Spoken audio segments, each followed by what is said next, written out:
tutoring coming out of COVID, and we've seen some very successful results for that, and not just, you know, leaving it up to the individual students to identify. We've identified the students and kind of pushed everybody through this process, and we've seen a lot of success from it. With the tutoring that you have, do the students have to go into a specific lesson here, or can they just go in and say, okay, well, I want to focus on geometry today, and do they have the ability to kind of go through and align that with maybe the classroom work that they've gotten rather than the lesson plans that you guys have designed? 100%. Yeah, we know it works really well when it's used in conjunction with our courses, right?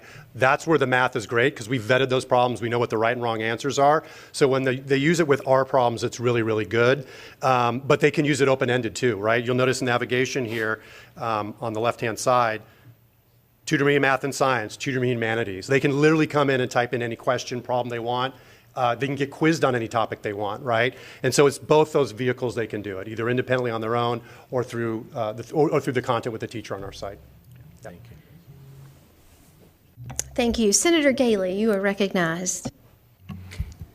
Thank you, Madam Chairman, and thank you for being here today. This is one of the most interesting things I've seen in a long time, and it's kind of overwhelming with how comprehensive it is. I was wondering if you could go back to the screen, though, where you chose Algebra 1 as being your example class, and I remember there was, I was just wondering if you could leave that up for a minute and think about, it's fascinating to me to think about the availability of this kind of assistance through pretty much the whole curriculum, I guess. Yeah, and that's again, amazing. These courses are totally free. So whether you partner with us or not at the district side, your teachers and students, parents have access to all this content today, right? And you know, one of the things I'd like to flag, I always like to get on my pedestal about this. We have these Get Ready for Grade Level courses, okay? These were, to Sal's credit, Sal rolled these courses out right after COVID. We knew kids were going to get hit pretty hard in math, and we're still trying to recover, right? Educators have this impossible task right now of trying to remediate and accelerate their students at the same time. And these kids still have huge gaps. We've seen the test scores across the country. So these are a nice way to try to solve that challenge, right? The Get Ready for Grade Level courses. The example would be, let's have Mary that's showing up in the fall for 6th grade math. She has so many gaps she picked up during COVID remote learning. She's gonna really struggle with 6th grade math. She could work on that Get Ready for 6th grade math course, which is gonna backfill the core foundational skills to help her be prepared for 6th grade math. And it's not just the skills from 5th grade, it's the skills from all previous grade levels, right? And so we have a bunch of teachers, students, parents coming to us going, what do I do? Work on these over the summer. That's the best way to get your kids prepared. But we also work with our district partners just during the year to help them kind of backfill those skills that students are lacking to be able to tackle grade level math. Yeah.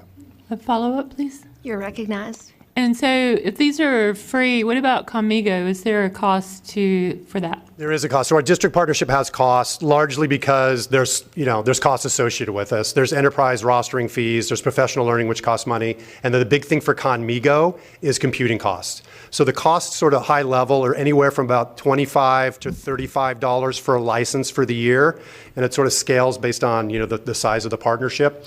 And again, we're a nonprofit. We're not making money off this. We're basically putting money back into the platform and paying OpenAI for the computing costs. But I will say, you noticed you get a version of ChatGPT-4 for teachers in our platform for that $25 or $35. It costs you $20 a month as an individual to get that teacher license there. Yep. Thank you. Representative Co-Chair Blackwell, you're recognized. Thank you, Madam Chairman. I have maybe 3 questions if we have time. Thinking back to the demonstration or explanation you gave about George Washington and the Second Amendment, it did strike me that the approach that it took in providing answers was what I would call balanced and appropriate. I don't claim to understand the technology, but I have heard terminology thrown around that somebody develops an algorithm that is responsible for understanding the question that's being put and then responding. And so therefore the person, as I understand it, who writes the algorithm can determine what approach is taken. Let us say whether or not the response is going to be balanced or not. If we were to do Conmigo and take advantage of this, how do we have confidence that the person writing the algorithms will consistently have this sort of balanced approach, as opposed to some of the examples that I've seen just recently in the national news that AI is producing what I would say are some non-balanced responses? Yeah, that's a great question, and that there's bias, all those issues that come in there, which are front and center. And again, this is constantly a work in progress for us. So I'm not going to pretend we have all these issues solved right now, but there's a couple things. One, there's that layer that we have on top. So if you're using the pure AI, right, you might be working with a company that basically has a bunch of really great programmers that doesn't understand education or curriculum and things like that. So that's maybe where some of that bias and some of those issues can creep in there. Khan Academy has this layer. So we have a team constantly focused on this. We're constantly looking feedback that comes in from our district partners and our users to making sure that bias or those issues don't come in there. And like I said, if we don't think we have a good answer, like the Christopher Columbus, I don't think we would have a great response right now if we tried to roll that out. So we sort of punt on that issue for now. So we try to do as much testing as possible to make sure that our answers are thoughtful and then respond to feedback we get in the marketplace. So again, it's a constant work in progress. It's something we're looking at, but we have a very, very dedicated team at Khan Academy that's very passionate about this. And again, we're a nonprofit, so this isn't a money play for us. It's really about driving student outcomes. Along those lines, I'd give you all a couple cautions. As you're looking at products and services that do this, to your point, are they a pure AI company that's not thinking about curricular uses or standard practices, how this might be used with students and teachers? That's the first thing. Second, which version of ChatGPT are they using? Is it 3.5 or 4? Because if they're using 3.5, it's not going to be very good. The math is going to be terrible. A bunch of those biases are going to be in there, right? We could not be doing any of this stuff we're doing right now in Khan Academy without ChatGPT 4, right? So that's the other issue there. The other issue is who is the companies you're working with? We've seen 300 of these companies pop up in the past few months trying to deal with teachers and students. We don't know who they are. We don't know what they're doing, right? And are they even going to be around in 6 months? And so that's the issue that scares us. We're a nonprofit. We're here to stay. We take data sharing and privacy very seriously. We have things like SOC 2 audits on security and data. We don't think these startups have any of that. And our concern is when these startups that are collecting data on their users, what are they going to do when they start to run out of money with that data? Are they going to do something nefarious, right? And so back to your question, it's something we look at basically on a daily basis based on the responses that we see when we use the product ourselves, but also the feedback we get from users, if that makes sense.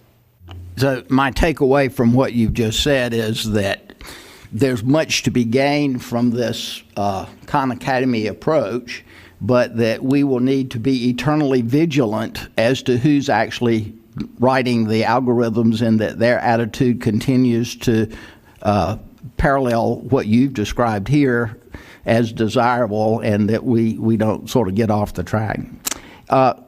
Second question, if I may, Madam Chair. It's been suggested to me that the way Khan Academy works, the teacher identifies the lesson and that the students then do it. And that if there is a follow-up lesson, that the teacher then has to again become involved in sort of setting that up, either on a per-student basis or on a class basis. We have had presentations before on something called Guru, which I think sort of based on the student's performance on a particular area moves the student along to what might be thought of as the next step. I've been told that you guys don't have that feature, but that you're working on it. Could you comment on that? No, we have, Khan Academy is a personalized learning platform, so it adapts for every student. So there's kind of two use cases outside of ConMigo. This is our Algebra 1 course. A teacher could assign this entire course or a unit to that student, then the student could go and progress through on their own. And depending on their if are they mastering skills or struggling against, it will give them additional supports. And you could imagine, I assign everyone in my class this Algebra Foundations course, right? The students are going to progress through that on a different pace. Some students are going to master the skills in that unit, some are going to struggle against. Depending on what those students are going to do, we're recommending the next path to go down. Okay, you mastered this skill, here's the next skill to work on. You didn't master this skill, here's a video or something to help you go with that, right? So that's the personalized learning platform where the students can work independently through self-guided practice, and then the teacher gets very detailed reporting for each student about how they're doing. The second use case is the one you were talking about, which is targeted assignments. So teachers can be very specific on the content they assign. So let's say I'm a teacher, I'm working with my class on complementary angles this week. I can assign complementary angles activities to my students to work on that week. But it is indeed a personalized learning platform where students can work independently without teacher interaction. We don't recommend that. We at least recommend the teachers look at the data because you don't want the students churning away and not making progress if they're struggling, but they're able to work independently as well as work on teacher-assigned content. One quick question. Yes, go ahead. Going back to the part that was involving the writing of essays, I think there was a comment made in the information provided to the teacher, your students or this particular student seems to be struggling, I think you said, with adverbial phrases or something to that effect. In doing the essays, is Conamigo correcting the spelling and the grammar as they go? And to the extent that they're trying to make it not just content-wise a well-constructed essay, but that the grammar and the spelling and all those sorts of things are also as they should be, is that a potential concern that when the student has to produce something without having the AI available to do it for him, that then we begin to lose something in the ability to communicate and function, let's say, in a career situation, wherever they might be needing that knowledge as opposed to what somebody did for them? Yeah, that's a great question. This is how it's certainly not there now. The plans are to have some form of that into the platform for back to school. I guess the response would be, we're going to provide the teacher detailed reporting on that, right? So we're kind of agnostic on grades in that we don't like to provide grades on pieces of content. We like to give the teacher information to determine what she wants to do with that, right? So at a minimum, if we do have that scenario where we're correcting the grammar and punctuation, the teacher's going to have a transcript that says, we corrected the punctuation and grammar. Is that something you want to factor into your grade or how you're working with the student? So it's a great question. I don't know that we have a firm answer yet, other than I think we're going down that path because it's all about writing, helping students with their writing and making them stronger writers. But the idea there is we're going to give the teacher detailed reporting so she can determine what to do with that information. Because that at minimum tells me this kid is not a strong speller. They need work with their grammar. So I can either factor it into the grade I give, or maybe I'm going to take time to focus on that myself as an instructor. Thank you. Senator Robinson, you are recognized. Thank you, Madam Chair. Just a couple of questions. First, can parents get access to Conamigo to work with their students? Yeah, and currently there's a consumer version as well, so teachers can buy it and use it for a bunch of their kids if they want. And so there's a parent-faced version as well. Okay, good. And the other question, second question, Madam Chair, is have you done any longitudinal data? I heard you say that you worked with kids in some state who were behind. Have you done longitudinal data in terms of their performance across a period of time to see if it's real or not? You know, because using tools, and kids are real smart with computers, much smarter than you and I. So they know how to manipulate. My concern is that is it knowledge that's retained that will help them in the long term? So have you done any longitudinal data regarding performance? Yeah, that's the million-dollar question. And so that stuff's going on right now. The data we have currently is qualitative, not quantitative. The reason is we launched the first of our pilots for back to school this year, right? We did kind of that loose pilot last spring, which I talked about in Newark, where the kids were engaged. They said it was fun. We got really qualitative answers that I can provide for you. The quantitative stuff's ongoing right now because we need basically a full year to see that equates back into assessment scores, grades, et cetera.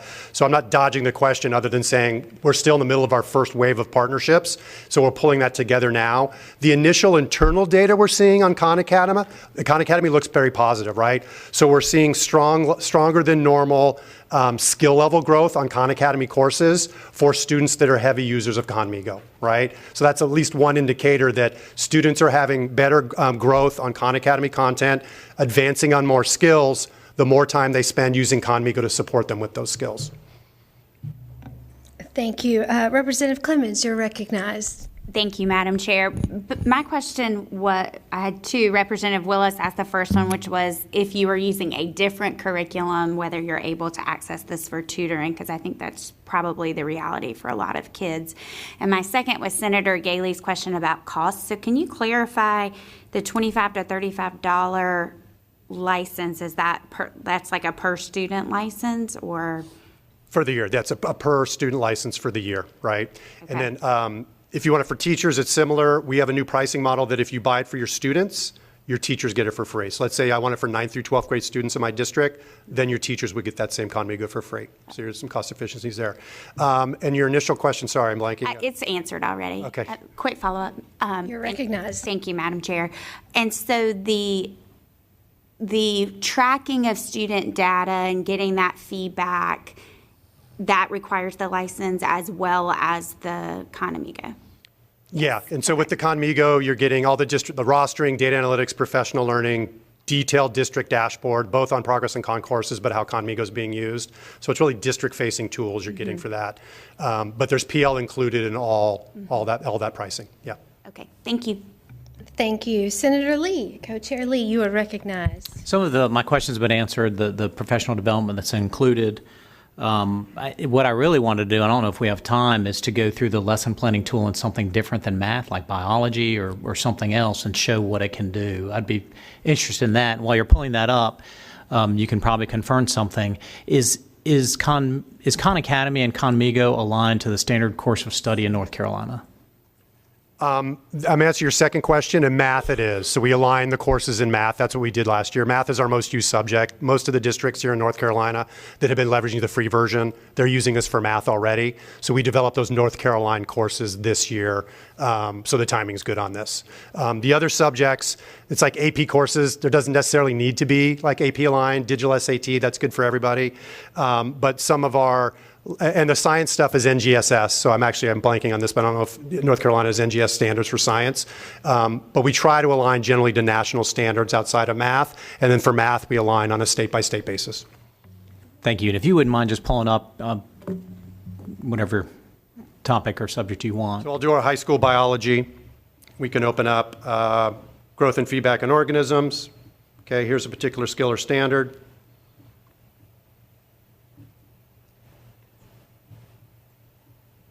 And I could say, write a lesson plan for this.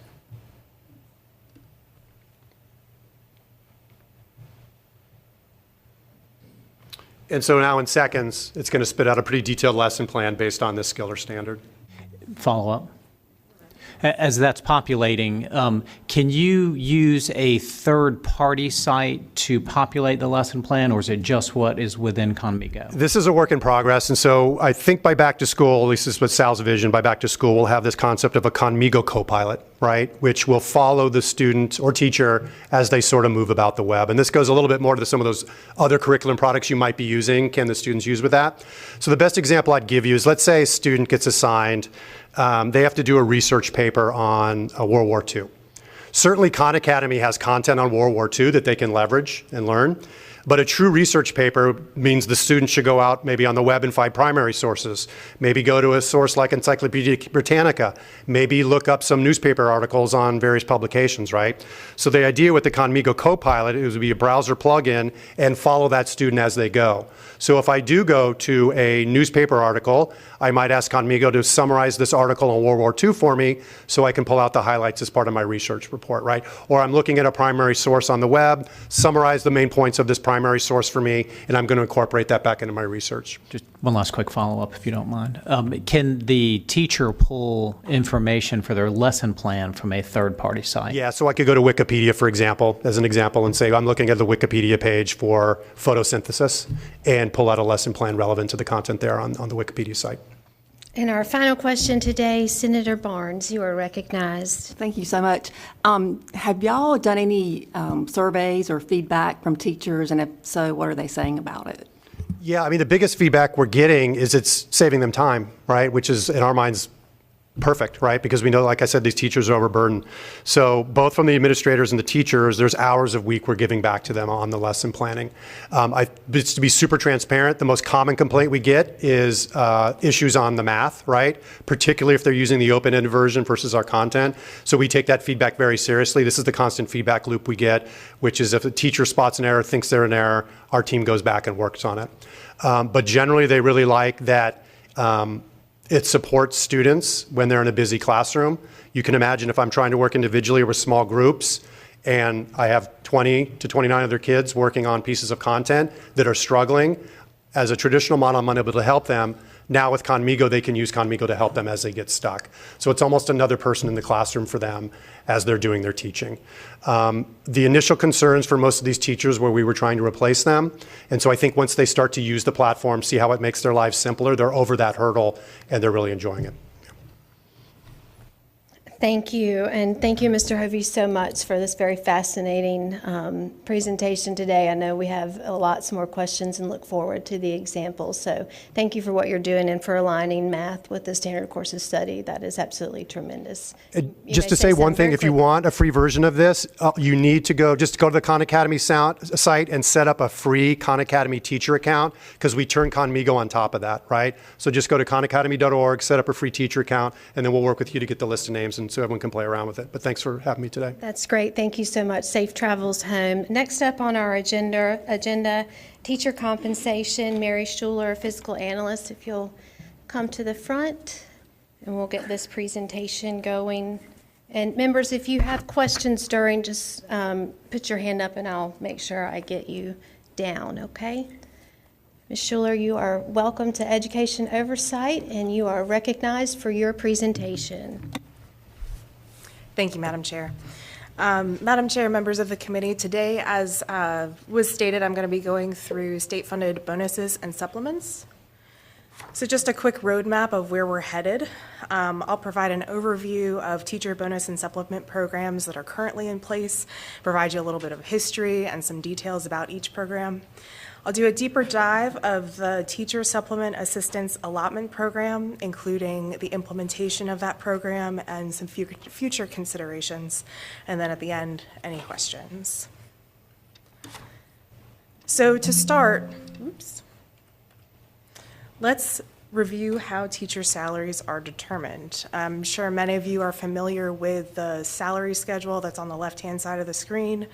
There are additional supplements to that base salary that include graduate degrees required for licensure, national board certification, and so forth. There are also some local supplements that can apply to pay. I'm going to be focusing on everything in the red box. So bonuses for certain test scores or growth scores, salary supplements associated with advanced teaching roles, and also working in smaller or lower wealth counties. And so this is just a reminder that these subjects that I'll be discussing today are just a few dimensions of the many that are related to total teacher compensation. So here's a history of the programs that the General Assembly has enacted in recent years that are currently in place today. Starting back in 2016, the General Assembly started creating teacher bonus and supplement programs that we know today, starting with third grade reading and also advanced course bonuses, the AP Advanced Placement, International Baccalaureate, Cambridge AICE, and also bonuses associated with CTE courses. In 2017, some additional programs were created, the highly qualified teacher supplements, 4th and 5th grade reading, and 4th through 8th grade math bonuses. And those two programs are, of course, based on growth scores from EVOS. What you don't see up here, during the COVID-19 pandemic in 2020 and 2021, there was some interruption of some of those programs due to pandemic data issues. In those years, the General Assembly sent out that money in across-the-board fashion. In 2021, the General Assembly created the Teacher Supplement Assistance Allotment, as well as the Low Wealth and Small County Bonus. And then most recently, in 2023, salary supplements associated with the Advanced Teaching Role Program were created. So here's a table summarizing the appropriated level for each bonus and supplement program that's currently authorized as of the 2023 budget. In total, it's about $255 million. For context, a 1% salary increase for teachers is approximately $70 million. So these targeted programs represent the equivalent of just over 3.5% of state-funded teacher pay.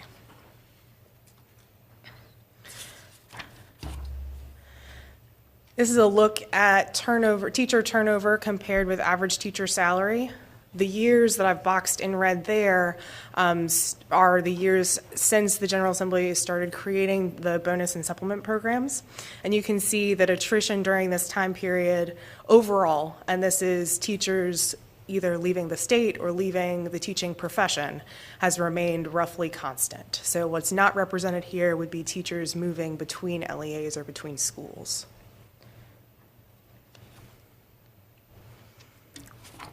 So now I'll provide an overview of each program, and then I'll note here that the details that I'm providing for each program is as it currently exists as authorized in the 2023 budget, and some programs have been amended from their original enactment. So just that note there. Starting with the third grade reading bonus, as of this year, it's a program that's been funded at $10 million. As I noted a couple slides earlier, it was first established in 2016. It's based on those EVOS growth scores. Half of the funding is allocated to the top 25% of teachers statewide, and the other half is allocated for the top 25% of teachers in each district. The next program, the 4th through 5th grade reading and the 4th through 8th grade math bonuses, they were first established in 2017, also based on those EVOS growth scores. And $2,000 is awarded to teachers in the top 25% of the state or the top 25% of their district. And that program is funded at just under $23 million this year. Next, the CTE bonus. So this was first established in 2016. And the State Board and the Department of Commerce develops a value ranking for courses. About half of that ranking is made up of how academically rigorous a given CTE course is, and the other half is made up of the employment value associated with the course. So teachers, credentialed teachers receive $25 per student who receive an industry certification or credential for the lower value ranking. And teachers receive $50 per student receiving an industry certification or credential with the next tier of value ranking. And that program is funded at about $600,000. Next, the AP, IB, and Cambridge AICE, also known as the Advanced Course Bonus. This program was first established in 2016. It's funded at $4.3 million this year. Teachers receive a bonus of $50 per student who receive a qualifying score on an advanced course exam, and that score varies depending on the exam. For AP, it's a 3 or higher. For IB, it's a 4 or higher, and for Cambridge AICE, it's an E or higher. The Cambridge score was recently changed in the 2023 budget from a score of C to qualify to a score of E. The vast majority of bonuses for this program, as you might expect, are for AP tests. So this is the last bonus program before I move into salary supplements. This is the Low-Well Smell County bonus, and this was first established in 2021. It's also funded at $4.3 million. It's a signing bonus for new teachers with a 1-to-1 local match requirement, and each teacher can receive up to $1,000 in state funds. So that would be a total overall bonus of $2,000, half funded with local funds and half with state. So now we're moving into the salary supplements. The first that I'll discuss is the highly qualified teacher supplement, which was first established in 2017. It's currently funded with a little over $1 million. And so this program provides a supplement to new teachers who are graduating from an approved North Carolina program. all teachers who are graduating from this program with a certain GPA receive, essentially they're paid like a teacher with 1 year of experience instead of an entry-level teacher for their first year. Teachers who are going to low-performing schools or special education teachers or STEM teachers receive additional funding, depending on exactly what they're doing. And next, the Advanced Teaching Role Supplement. This program was first established, or the supplement itself was first established in the 2023 budget. And teachers who are designated as adult leadership teachers, which is up to 15% of the teachers in a participating district, can receive $10,000 annually. And for teachers who are designated as classroom excellence teachers, which are up to 5% of teachers in a participating district, they can receive $3,000 annually. And that program is funded at $10.9 million.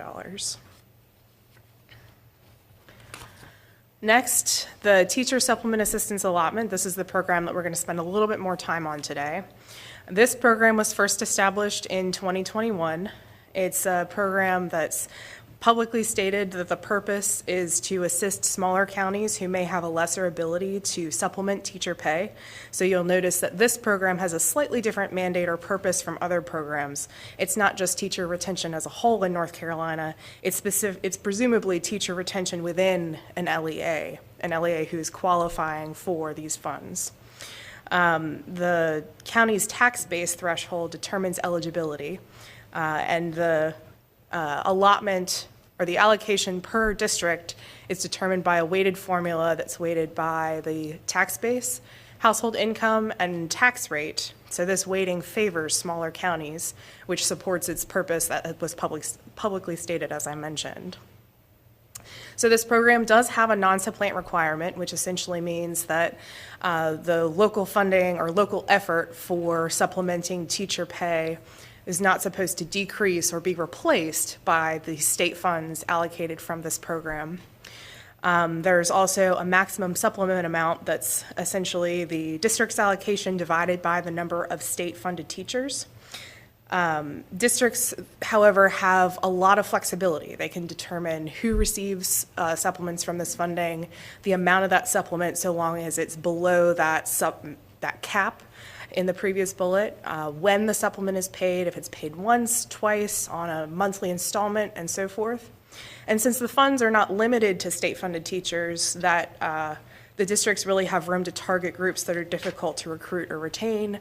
They can make policies based on years of service or performance or some other metric. They have essentially complete flexibility in determining their policy for paying this supplement.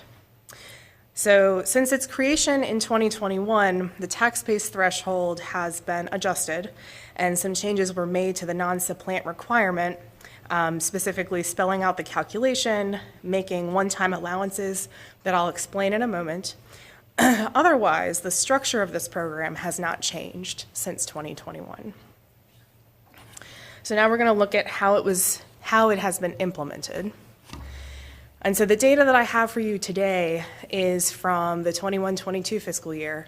There are a couple important caveats that I want to make first. Remember, the budget timing that year was particularly delayed, so districts had a limited amount of time to determine their policy and how they were going to send out the supplement.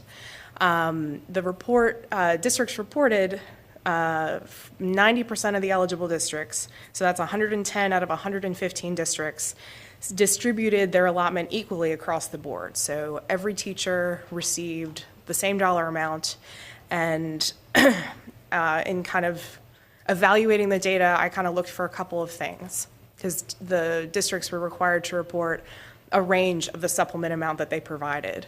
The proportion of eligible teachers who received the supplement, the average supplement that was given. So in evaluating the data, I looked at districts who provided a range that was greater than $100, figured that if it was less than $100, that's roughly equal. Also, for districts that provided their supplement to at least 90% of teachers, I consider that to be the large majority of teachers were covered. So the mid-blue color that you're seeing covering most of the state, those are the kind of the thresholds that I consider across the board here. The dark blue districts were not eligible for the supplement. The orange districts reported providing a supplement range of greater than $100. So they gave a minimum supplement of, say, $200 and a maximum of at least $301.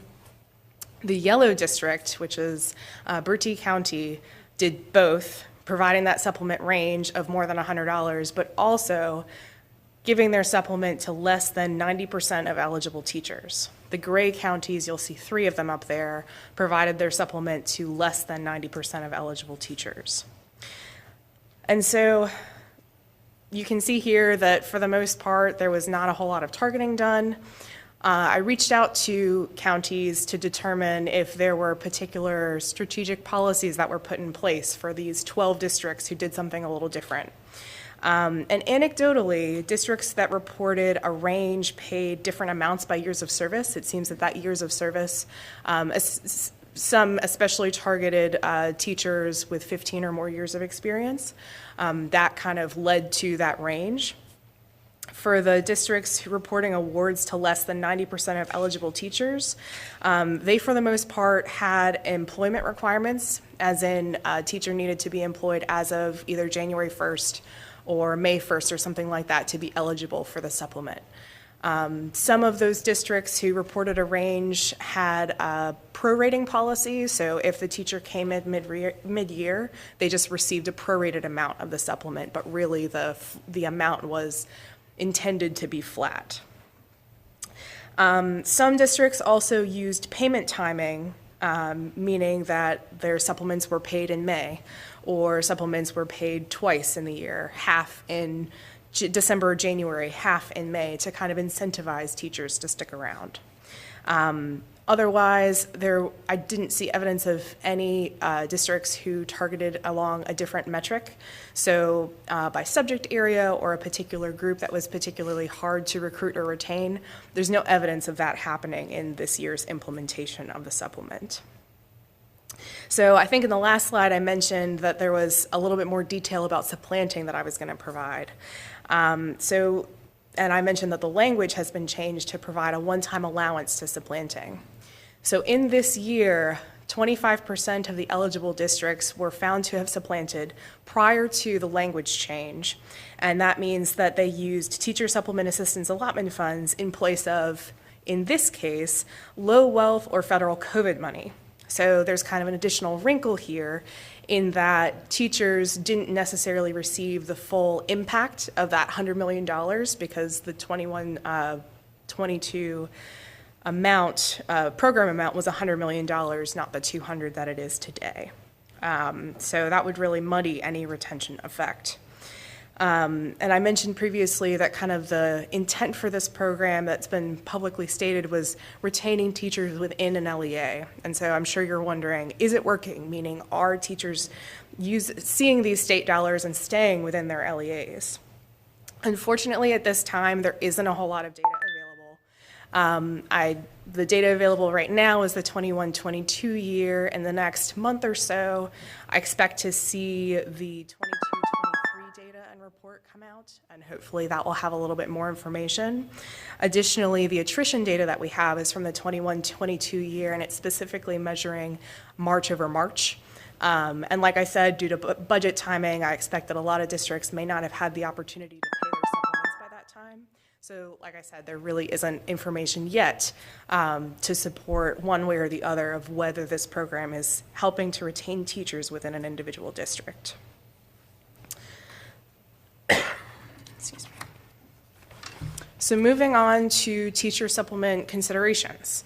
Something that you may want to consider is if districts should continue to have the full flexibility in determining the supplement amounts and recipients beyond that cap that I talked about.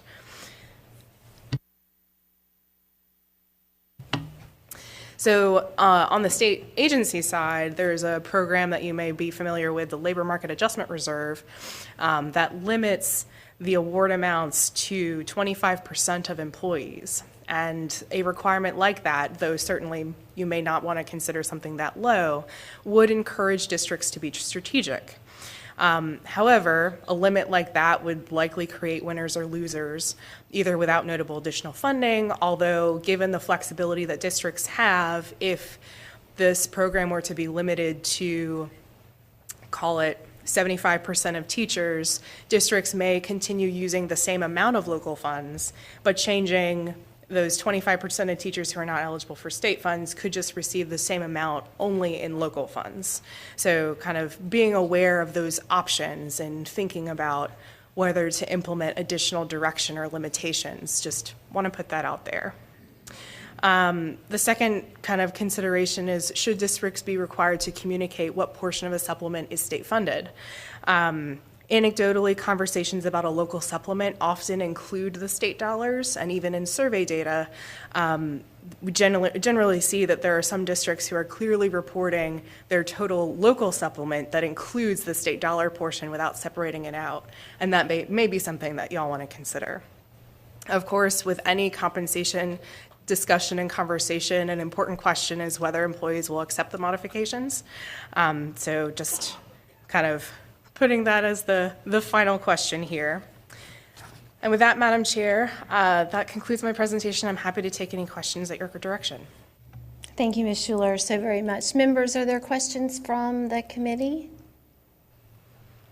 Seeing none, thank you so much. I'm sure that Ms. Schuler left her contact information, and you can reach out to her with anything additional. Thank you so very much. All right, next coming up, we're going to keep talking about math, advanced mathematics courses, auto enrollment in North Carolina, recent progress and future directions. We have a guest of Dr. Jonathan Plucker today from Johns Hopkins, and Sheena Shaw Coltrane is going to first introduce him. So welcome to you both. If you make sure your mic is on. There's a button. Oh, look, There you go. thank you so much. It's an honor to welcome Dr. Plucker here to North Carolina. He is a great friend and mentor of all of our work here when we look at advanced learning for our state, and it has been truly critical in this particular work. But I did want to give you a little bit of background. He's currently professor and associate dean at the Johns Hopkins School of Education. He focuses his work primarily on educational policy and talent development. He has led policy studies in every state across our great nation, as well as several other countries. His work around excellence gaps is truly remarkable. He's published hundreds of articles and books as well, and has led over $40 million in grant research. His work has led him to UConn, Indiana University. His PhD comes from UVA, and most importantly, was a science teacher. And so without further ado, Dr. Jonathan Plucker. Welcome, Dr. Plucker. You have the floor. Thank you for being Thank you, here. Madam Chair. I have to say, I used AI to find a slide template for today, and I put in happy in education. And now that I see it on the big screen, it's a lot happier than I thought it was. So I am enthusiastic about what you're doing in North Carolina, but maybe not as enthusiastic as the slides make it look. Madam Chairman, I'm just going to jump right into this and move through it fairly quickly.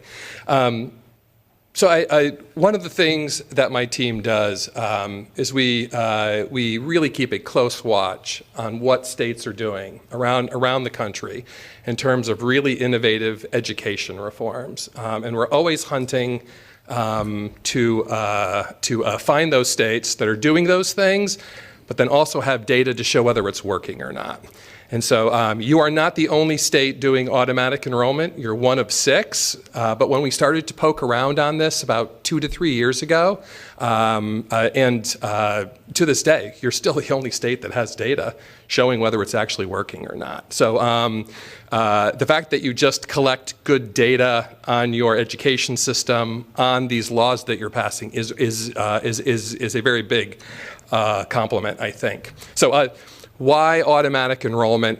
You already know this, so I'm going to move through this fairly quickly. Course placement can be fairly arbitrary and biased. We know that there are certainly low-income, rural effects. And then we also know, and this is especially relevant for things like math, that there does tend to be bias against placement of, say, girls in advanced STEM courses, boys in advanced humanities courses. My own daughter, who fortunately just graduated from college, but when she was in middle school, they would not put her in the advanced math class. And every year, she'd be the best performer in the advanced math class, and they would automatically put her, in some cases, 2 or 3 levels down in math. And we'd have to go in and say, this makes no sense. And then the exact same thing would happen next year, and the exact same thing would happen the following year. After we moved her out of that school district, what we found out was that the high school math teachers didn't want to teach too many advanced sections of math. So it had nothing to do with the student learning. It had to do with logistics. Maybe I'm old-fashioned. Schools are about student learning. And so so things like automatic enrollment just appeal to me as a parent. Parents shouldn't have to have, say, the social capital that I have, the knowledge that I have about how schools work, to go in and fight for our children. It should be automatic. If you perform at a high level, you should be in advanced courses. It's very common sense, I think. Another issue, though, I think that is worth thinking about is that many of us hold stereotypes about who can be advanced, what a gifted child looks like. In this day and age, I still go into school districts across the country where I'll ask them about advanced offerings, whether they're thinking about automatic enrollment, et cetera. And I will have people say to me, oh, we don't have advanced kids in this school. We only have poor kids, or we only have Hispanic kids. In this day and age, you still hear that all the time. And yet, we've done studies. I'm just citing one here. We used national data, and what we found, we strongly believe every single classroom in this country has at least one student who's performing above grade level.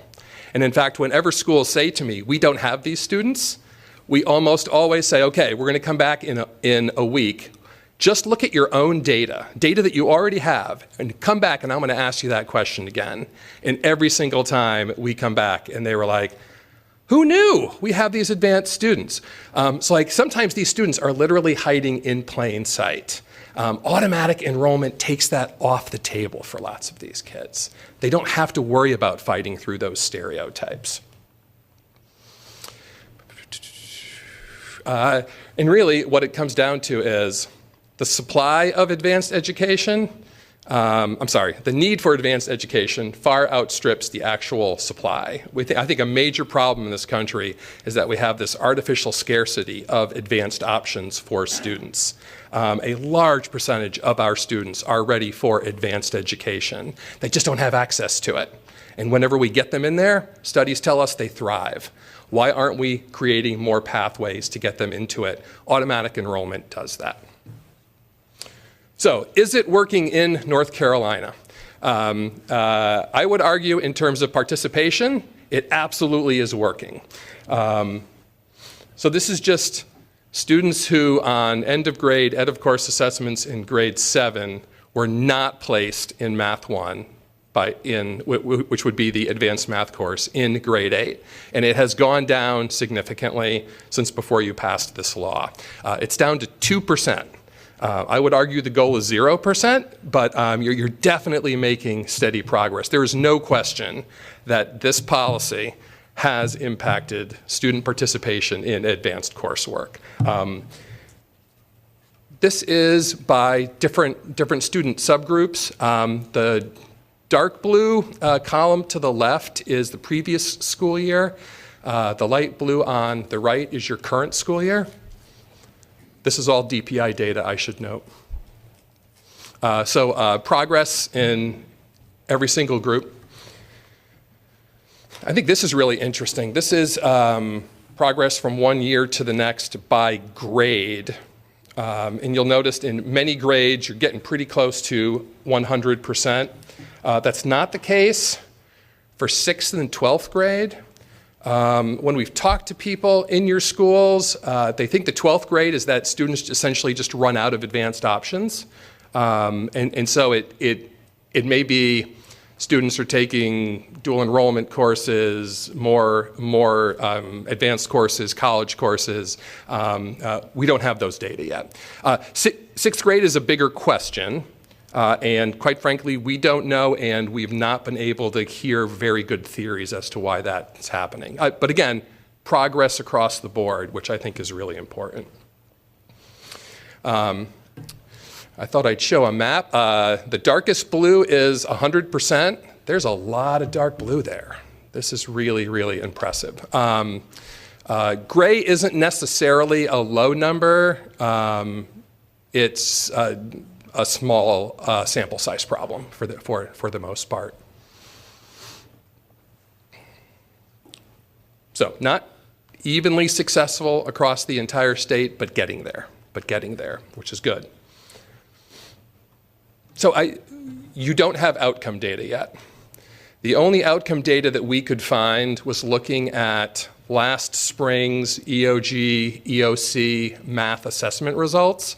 And in grades 6 through 10, you had just under 10,000 more students scoring advanced than you had the previous year. That's probably due to several different factors. Pandemic recovery is probably part of it. But there's no question that automatic enrollment is probably part of that too. But we just don't have the data yet to be able to say it looks like automatic enrollment has helped exactly this much. So I think it's a factor. You've been doing it long enough now that you should be seeing those student outcome effects, but we just don't have those data yet. So it's promising, but certainly not definitive. So lessons learned. I am fortunate to be able to work with lots of North Carolina districts across our various projects. And on the sidelines of all of those meetings, events, I'm always pulling people aside and say, talk to me about automatic enrollment. Why is it working? How can we make it better? Et cetera. Almost every single person, one of the first things that they say is that DPI helped us so much with this. Both in a no excuses sort of way, in that when some districts said, well, can we just punt on this? Can we find some workarounds?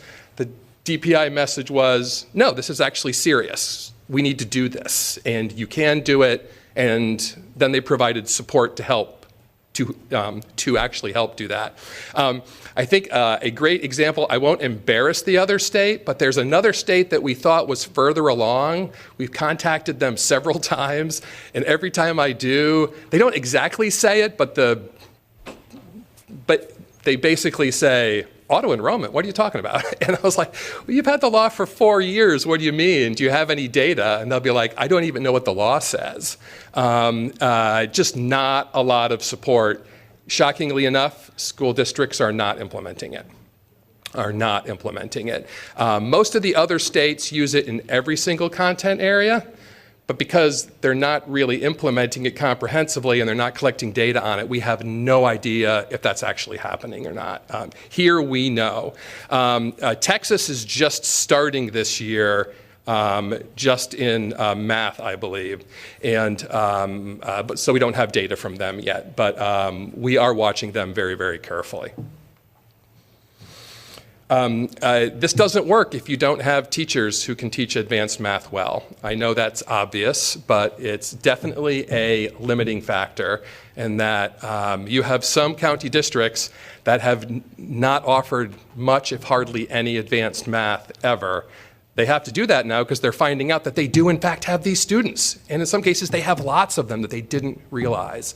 Where do you find the teachers? How do you help train the teachers now that you've created this need, right? That's definitely a big limiting factor. And I just think you have a lot of unanswered questions, especially about actual student level impact. You've done the hard part, which is you're finding ways to create the opportunity. Is the opportunity working? And then what are the factors that will help you make it work? And I'll share a slide on some possible questions then in a minute. Some possible future directions. Whenever I've talked to people in schools, they say one of two things. Well, we could expand to other content areas, or we could really sort of double down on math automatic enrollment and just really dig deeper into it. It's almost always presented to me as an or, and I would argue we can walk and chew gum at the same time here. We can expand it to other content areas while we learn more about how to do this better in math, which will then impact how we do it better in science and how we do better in English language arts, in the humanities, social studies. If you expand to other areas, the two areas that I hear people talking about most are English language arts and science. Other states just have said everything. If you are showing that you're ready, why would you not be in the advanced course within any content area? I think that makes a lot of sense. Given that you've had such a positive math experience so far, and then again, this is anecdotal, but in the districts that I've been talking to, they kind of see ELA coming anyway, and they're making preparations for it. So I don't think it would be that hard to expand it to at least English language arts and probably most other content areas. In terms of going deeper into math, there's lots of questions about teacher preparation. How do we get highly effective math teachers in working with these students? You've heard people talk about differential pay today. That's something a lot of people are focusing on now across the country. I think that's definitely something to be considering. But I don't. At the same time, is it surprising that teachers don't have the advanced teaching strategies when in their preparation programs we don't discuss advanced learning hardly at all? Why would they know those things, right? And so I think making sure that all of the state's prep programs and also leadership prep programs have at least some content on advanced learning strategies is kind of low-hanging fruit for you. So I think that that's important. You've had people talking today about high-quality curriculum. High-quality curriculum tends to be, in most of these efforts, sort of the most impactful thing. You're getting students into these advanced courses. How can we make sure now that they're getting those really advanced math experiences in those courses? Maybe it is AI, maybe it's lots of things, but really making sure that that curriculum piece is nailed down is really, really important. And then finally, research and evaluation. And if I've memorized this correctly, my next slide should be a bunch of questions. I'm not going to read through all of these in the interest of time, but I think that these are all important and would be helpful both to districts and to you determining what was working and what isn't working. I should say we have good anecdotal data from districts about the strategies that they've used to make this work for students, but it is largely anecdotal. It would be helpful to do some case studies to really dig deep on like who has struggled with this? Why did they struggle? Who has really succeeded? Can we take those strategies and transfer them to others, to other content areas, to other school districts? And the only other thing that I would add here is I've heard a lot of people say that your current criteria, which is a 5 on the EOC or EOG the previous year, is a pretty blunt instrument. You probably want to offer sort of broader multiple pathways in. What if a student just has a bad year and gets a 2 or a 3, but in every previous year they were a 5? The student probably with the right support can handle advanced coursework. It should be actually straightforward. So just kind of thinking about how can you provide more on-ramps into advanced opportunities, I think would be very, very fruitful for the students in North Carolina. And I believe... I am going to make one more pitch for you. And this slide took me a long time to make, so I am going to force you to look at it. But everyone's talking about the science of reading. North Carolina has definitely pushed in this direction. Lots of reason to think that's a very big positive. I don't hear hardly anyone talking about a science of math. And it's a big deal, right? And almost the very few people who are talking about it, it's all about remediation. That's not how you've decided to tackle this. You are doing remediation, but you're also focusing on excellence at the same time. I think a science of math that focuses on the equity aspects, the excellent aspects, and the remediation aspects would really make you a national leader. Because of what you've done here with this specific law, you are way ahead of most other states. I cannot emphasize that enough, way, way ahead. Why not keep pushing that advantage and really help lead sort of a new way to think about math and what these students are actually capable of? And with that, I'm going to show you one more thing, sorry. So this is national data that we pulled together. This uses the NWAA measures of academic progress, which is, we think, a very high-quality assessment. This is the percentage of students who are X number of years above grade level when they start a school year. There is no reason why those math numbers should be so much lower than those reading numbers. If anything, math is considered easier to accelerate. So if anything, the math numbers should be higher. But we've paid so little attention to math education for the most part. These data, I'm hopeful in 5 to 10 years, we're going to have turned around. I think you're heading in that direction, but there is still definitely some more work to be done. And with that, Madam Chairwoman, I'm pretty sure that is my last slide. There we go. Thank you, Dr. Plucker, so very much. Are there questions from members of this committee? Senator Robinson, you're recognized. Thank you, Madam Chair, and thank you, Dr. Plucker, for that information. On your slide, is it working in North Carolina, the outcome data? Mm-hmm. Can you disaggregate that? And the reason I ask is because we use the EOG and the EOC math assessments for students entering. And we also know that some students don't perform well on tests. And so I'd like to know the disaggregation of those students by the same racial groupings and the income groupings that you use to see if those measurements and those assessments are the best tools, using those exclusively as opposed to grades in performance in the classroom, et cetera. So can you disaggregate that data? That's a very good question, Senator. I don't have those data, but I'm pretty sure that we can get them.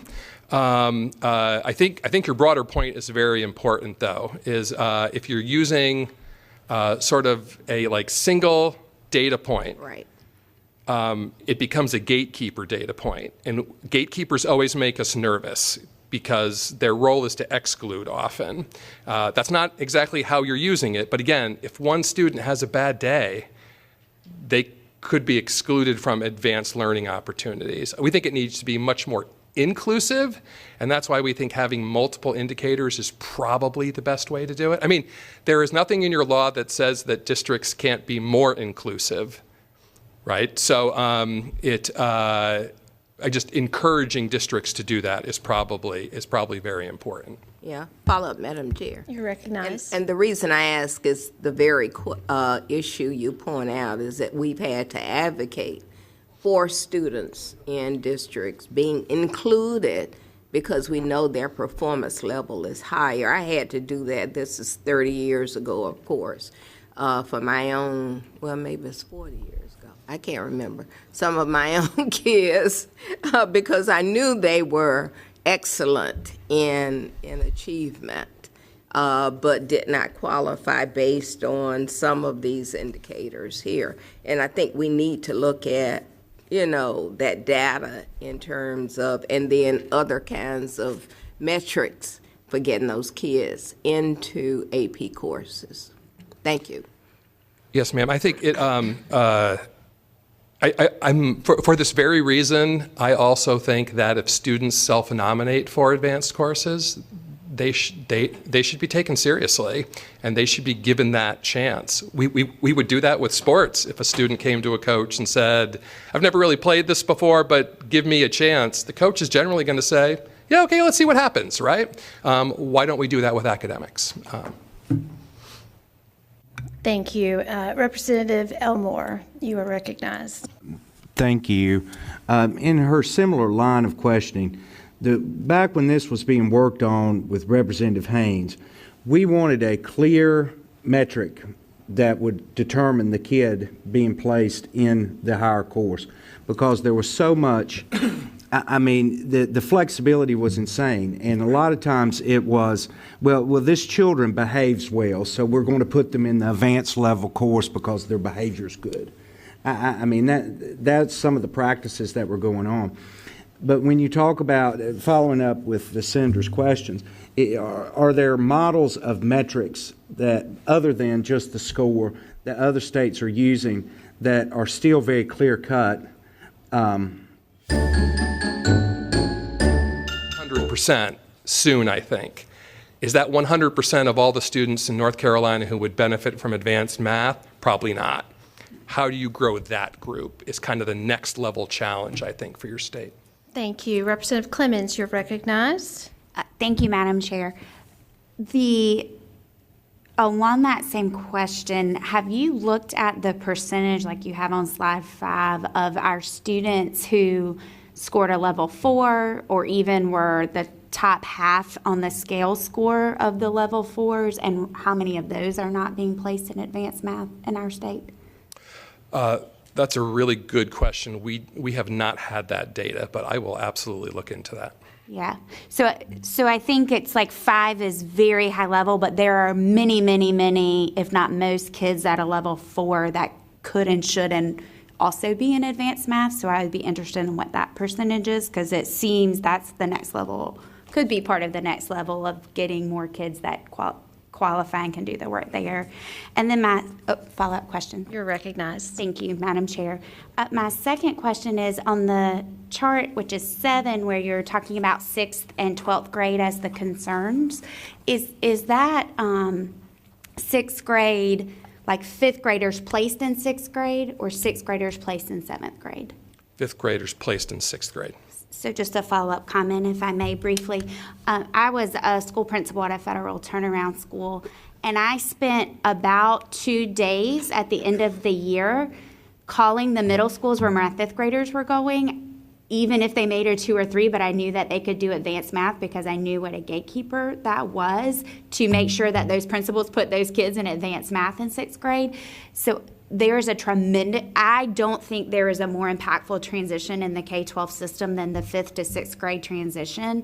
And so really looking at, I would suggest which districts are successfully getting that transition and learning from what's happening is really important. I'm a mom to a 7th grader. It was a brutal transition for us, and it's just a hard transition within the system that we don't do well. And I would posit that that's an important thing to look at, because y'all know as well as I do, if they don't start that 6th grade on that trajectory, it is much, much harder to move over. So it's like the most important of all of these grades and the one that's concerning.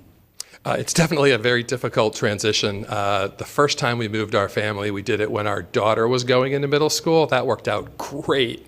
And then because we learned our lesson 5 years later, we decided to move when my son was heading into middle school. That worked almost as well. So yes, it's a very, very critical transition point. Thank you. I do think questions 2 and 3 really get at what you're talking about here, is we just need to know more about how these transitions are occurring. Thank you. And we will have 2 more questions, Representative Blackwell and then Representative Willis, for the sake of time. Chair Blackwell, you are recognized. I'm hoping you mean 2 questioners. I'll just say I agree with Representative Clements, and I hope that DPI and maybe Dr. Plucker can take a look at our 5th and 6th grade situations across the state to see if there's some that are doing the better job of moving the kids into advanced math, and if they in fact are not performing where they need to, so as that could hopefully be enticement to the others to put more kids there too. A couple of, I think, quick questions. You mentioned the science of math. My understanding is the science of reading that we're using is largely something that was sort of championed by Dr. Carey Wright in Mississippi, and they made such great progress that everybody wanted to do it. Is there a model out there that exists for the science of math that we could copy instead of having to make it up as we go? No. I could point you to states that are absolutely the direction you do not want to go. People, I don't think a lot of people realize how ideological the teaching of math has actually become, and it really isn't about math, and just sort of an aversion to acceleration, an aversion to any sort of ability grouping or readiness grouping. There are a lot of states moving in the opposite direction. I can give you lots of examples of sort of bigger school districts, especially in California, that have moved sort of away from a science of math, and their math performance has just plummeted. San Francisco was probably the best example, where they decided it was more equitable not to offer any advanced math through middle school. I guess the theory was if you don't have advanced math, you can't have inequities in advanced math. That's a strange way to solve that problem, right? Fast forward 6 to 7 years, San Francisco student advanced math performance has plummeted, which makes sense, right? If you stop offering advanced math, students aren't going to score advanced in math.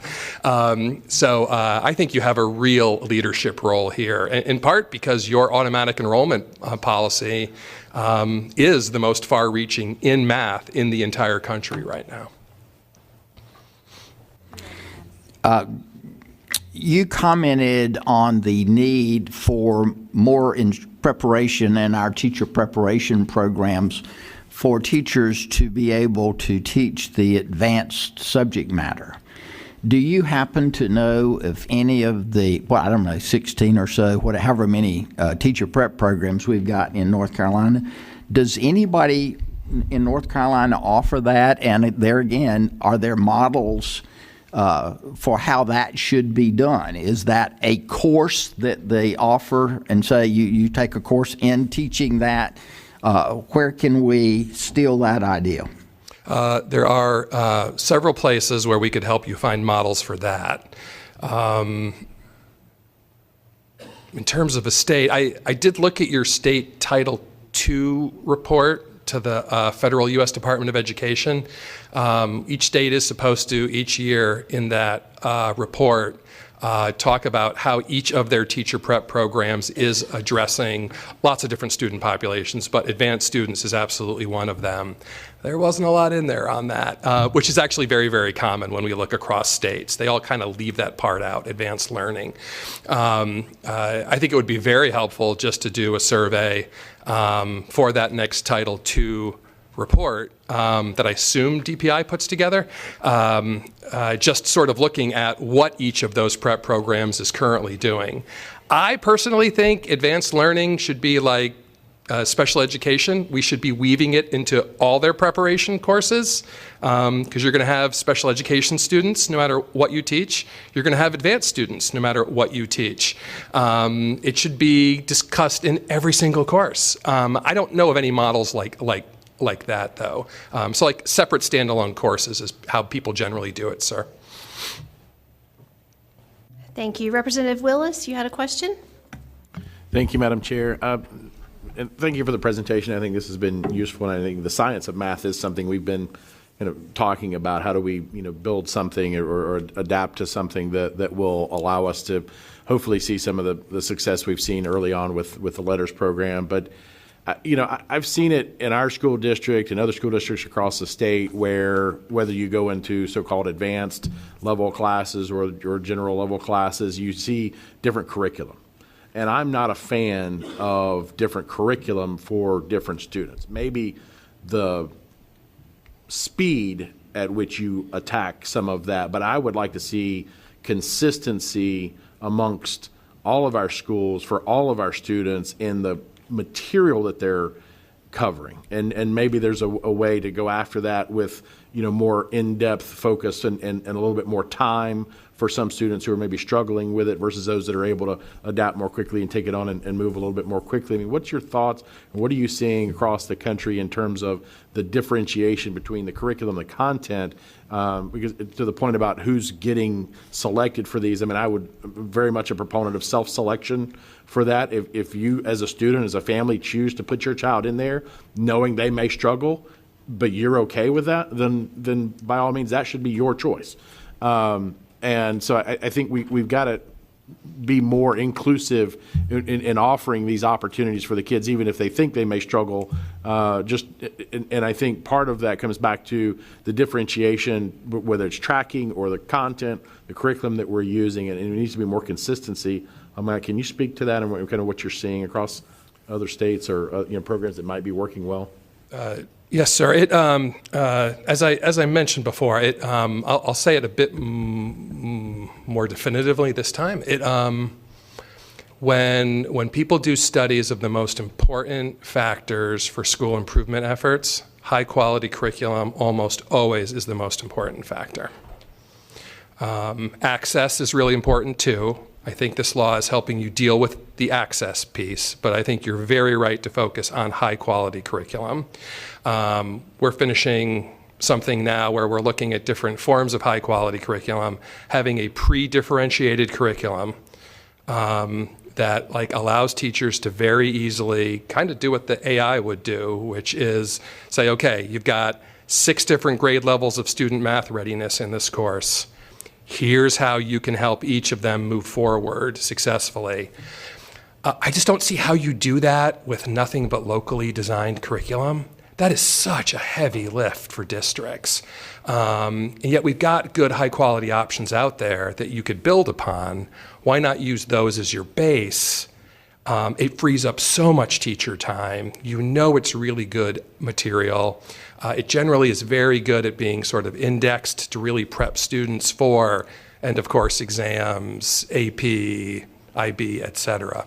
So I think that is definitely something to focus on. Now, I didn't have any access to information about what your current math curriculum is, but I think studying that would be very helpful.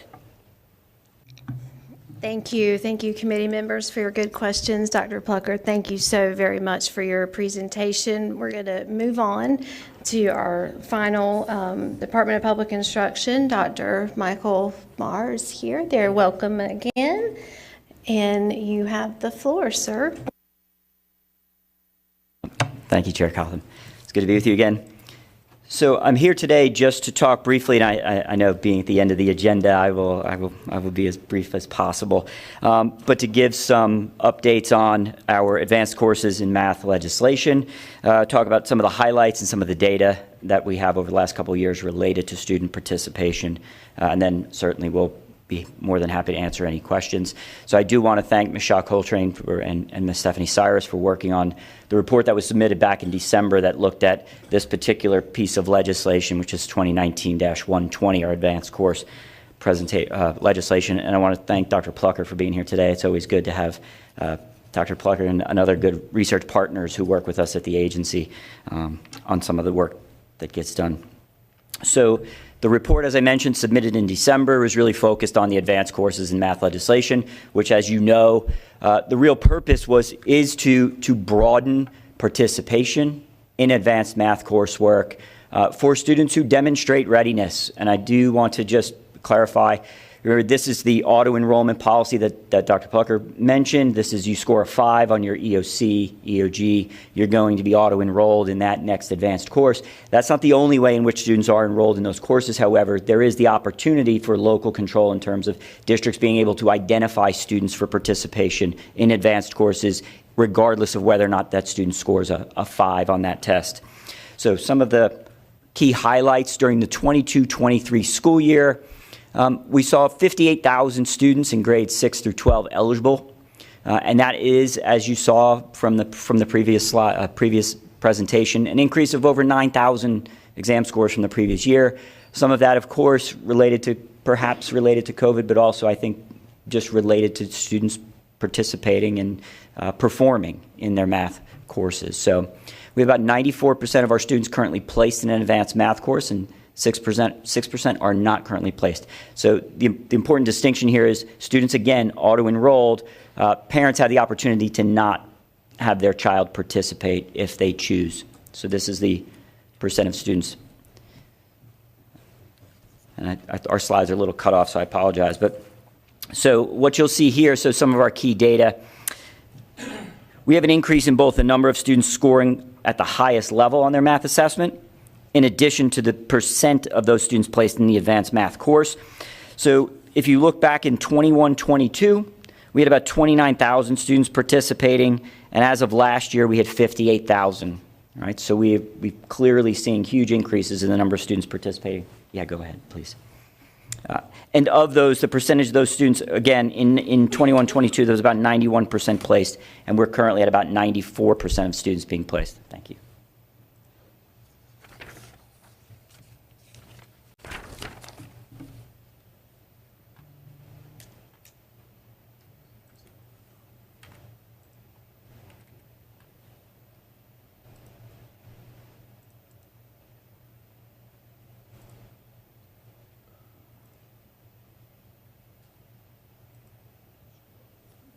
Okay, thank you. And we'll move on. For eligible 8th grade students, we see that the number and percentage of students, again, placed in Math 1 or other advanced math classes is again greater than 95%. And I believe Dr. Plucker's data looked at about 98% of students. So again, a 1% increase. And then to, I believe Senator Robinson's question, this is true across all race and ethnic groups. So we do not have, in essence, a kind of a disproportionate placement of students based on student subgroup in advanced courses. And so what we do see is that middle school students are more likely to access their advanced courses beginning in the 6th grade. In 21-22, again, we only had about 53% of students participating, but actually our latest enrollment data looks at 6th grade students, and we have about 90% of students now participating. We do not have data on the 12th grade student participation, however, and I know that was a question. And so about 94% of our eligible males and females across grade 6, 13 are participating. And again, all of our subgroups, we have 90% participation, with the exception of Native American students. They're at about 88%, but that is an increase of about 10% over the prior year. And then lastly, there are clearly some implementation challenges when we think about auto-enrollment for students. So one has to do with student support. So if we're taking students who historically have not been placed in advanced courses, they, of course, are going to require some additional supports and resources. Teacher staffing for mathematics, I believe this is particularly an issue in the middle school, where we see, fairly, disproportionate rates of underprepared teachers, we'll say underprepared teachers in mathematics. So staffing can be an issue in terms of having enough teachers to have and to offer advanced courses. And then the practices in some high schools of having students retake courses if they take it in middle school, something we're not necessarily proponents of. And then finally, this idea around mindsets around acceleration, which I think Dr. Plucker also alluded to, that in North Carolina it's become important for us. We've talked about through the pandemic. It is not about remediation. We are very much interested in student acceleration. So how can we can in fact do both of those things. And so our next steps will be to continue to review our data for disparities, looking for other opportunities. We are, again, also interested in conversations around extending auto-enrollment to other subjects. If that's the will of this body, we certainly will do that. And just lastly, I will note that the work of the math team at DPI, we've worked pretty hard for Superintendent Truitt to ensure that we're going to bring forward some comprehensive K-8 math legislation that looks at a screener, so similar to what we do with M-Class and Dibbles, in addition to a math accelerator grant program. So we are very interested in not only continuing the work at supporting students at the highest level of math, but also reaching students who are being underserved right now in mathematics, and so in an effort to accelerate math learning for all children. So with that, I'll conclude, Chair Cotham. Thank you, Dr. Marr, so much. I believe Director Coltrane, are you presenting right after? Do you want to know? Ma'am, I'm here for support. Well, we appreciate that. In case I can't answer a So question. very much. So are there questions from the members? Representative Willis, you're recognized. Thank you, Madam Chair. I'll keep it quick. We've talked about the placement for advanced math. Have we looked at the data on performance in those classrooms in terms of whether we're looking at a block schedule versus a year-long schedule, and the ability and retention of that information and success within those advanced math classes? Yeah, that is one of the major questions we've actually proposed to Dr. Plucker, is to look at those outcomes, sir, is to really think about what is happening once we get our students in these courses. So hopefully very soon, but that will take some time. But that is definitely, and the idea of the block and the traditional, I think, is something that we're definitely curious about as well. Additional questions from members? Seeing none, thank you both so very much for everything today. Thank you, members of this committee, for paying attention, most of you, except for some on my staff, I noticed. But no, thank you all so very much for being here today. Make sure you've completed your forms so you can get reimbursed with your mileage and get those to the Sergeant at Arms. Have a great rest of your week, and we will see you next time. Thank you.